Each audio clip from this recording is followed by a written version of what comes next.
নোয়াখালীর বেগমগঞ্জ উপজেলার ১০ নং নরোত্তমপুর ইউনিয়নের পাটোয়ারি বাড়ির অভিমুখে পবিত্র ঈদ উল ফিতর উপলক্ষে আয়োজিত হলো ব্যতিক্রমী এক ফুটবল টুর্নামেন্ট। স্থানীয় যুবকদের উদ্যোগে আয়োজিত এই ঈদ আনন্দ night short pitch football tournament দেখতে ভিড় জমান কয়েকশো ক্রীড়াপ্রেমী মানুষ। ঈদের দিন বিকেলে নরোত্তমপুর ইউনিয়ন যুব সংগঠনের ক্রীড়া ও সাংস্কৃতিক বিষয়ক সম্পাদক খলিলুর রহমানের সভাপতিত্বে অনুষ্ঠানের শুভ উদ্বোধন করেন প্রধান অতিথি ইউনিয়ন বিএনপির সাবেক সভাপতি ও উপজেলা বিএনপির সদস্য রফিকুল্লাহ পাটোয়ারি।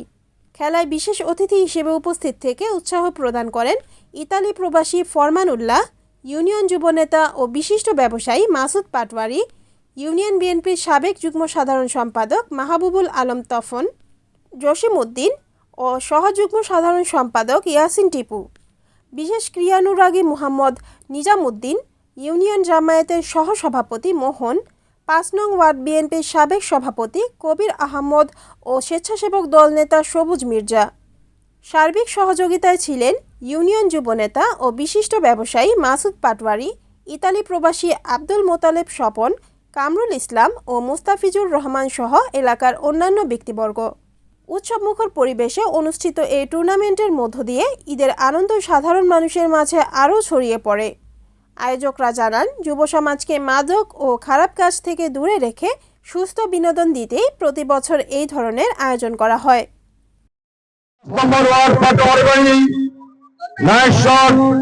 ফুটবল ঈদ আনন্দ টুর্নামেন্টের আজকের এই সময় আগত আমাদের এখানে সকল মেহমানবৃন্দ, খেলোয়াড়বৃন্দ, এলাকাবাসী, বিভিন্ন ছাত্র এবং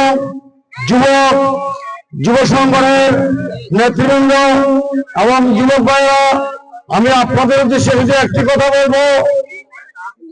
বর্তমান যুব সমাজ যে মাদকের কারণে যে অবক্ষয়ের দিকে যাচ্ছে, সেই দিক থেকে আপনারা যুব সমাজ এবং ছাত্র সমাজ আজকে যে ফুটবল টুর্নামেন্টের আয়োজন করেছ, আমি প্রথমে আমার পক্ষ থেকে এবং বাংলাদেশ সরকারের আজকের এই যে ক্রীড়া অনুষ্ঠানের যে ব্যাপারে যে অনুপ্রেরণা, অনুদান সহ সকল বিষয়ের যিনি সবচেয়ে বেশি প্রেরণা করছেন আমাদের নেতা তারেক রহমান সাহেব, বর্তমান প্রধানমন্ত্রী, ওনার পক্ষ থেকে এবং বেগমগঞ্জের মাটি ও মানুষের নেতা জনাব বরকতুল্লাহ বুলু ভাইয়ের পক্ষ থেকে আপনাদের সবাইকে আমি ধন্যবাদ জানাই।